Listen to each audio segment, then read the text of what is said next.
Good morning. This is the second week of our Lenten series, When God Doesn't Make Sense. Last week, we laid out 3 principles to help us to understand why God doesn't always make sense to us. First, it makes sense that God doesn't always make sense. If God is God and we are not, how could it make sense? Secondly, that there is a difference between God not making sense and life not making sense. And third, no matter how much we study God, we really don't know much of anything beyond what He Himself has told us in the Scriptures. We only know He loves us and wants to draw near to us, and that it all starts in the heart. Today we're looking at why God allows suffering and death. This topic probably hits all of us in some personal way.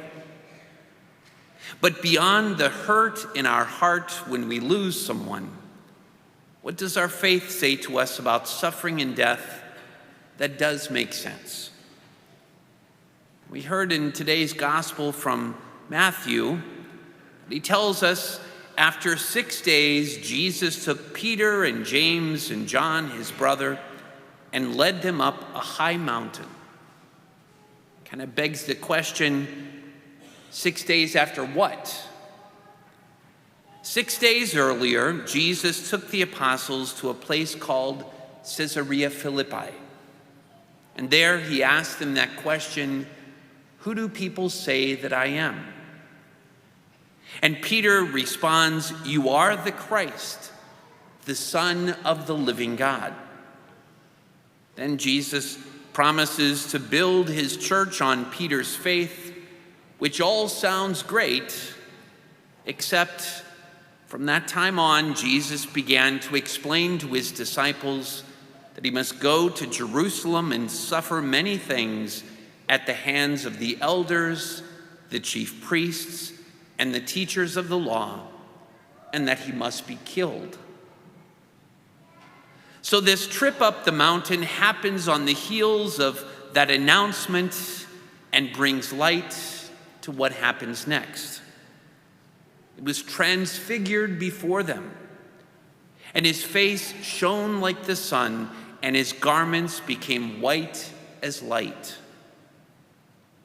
His eternal divinity breaks through his humanity just for a moment.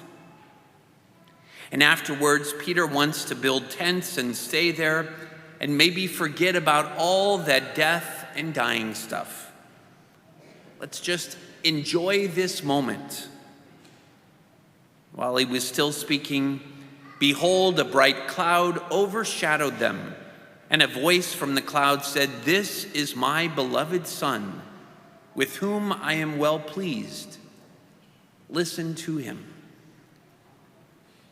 None of this makes any sense to the apostles. The Messiah isn't supposed to suffer and die. It's not what they were expecting. But the voice from the clouds did get their attention because Matthew writes, when the disciples heard this, they fell on their faces and were filled with awe. But Jesus came and touched them, saying, "Rise and have no fear." And when they lifted their eyes, they saw no one but Jesus. As they were coming down the mountain, Jesus commanded them, "Tell no one of the vision until the Son of Man is raised from the dead." The apostles never understood that Jesus had to die. And they couldn't even conceive of the idea of rising from the dead. They were following him because he was popular with the crowds, and they thought that one day he would be crowned as king. Think about it. After Jesus died on the cross and was buried, none of the apostles waited around outside the tomb. They thought that everything was over.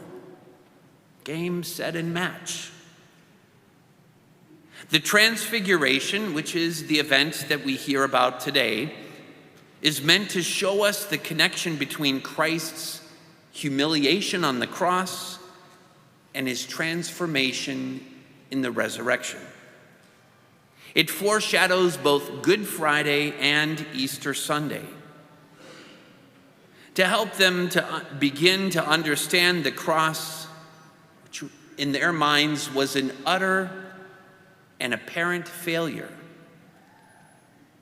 that there it showed that the cross was Jesus' greatest victory, not over the Romans, but over suffering and death.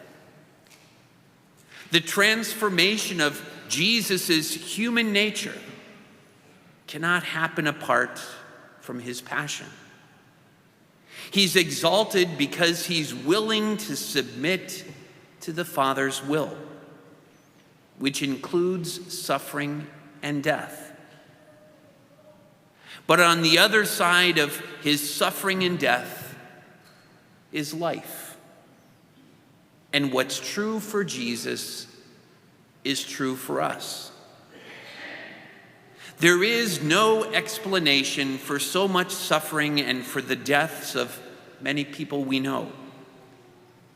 But what we do know, what our faith tells us, and the cross assures us, is that suffering and death are not the only word, or even the last word. Life wins because of the cross. Life wins.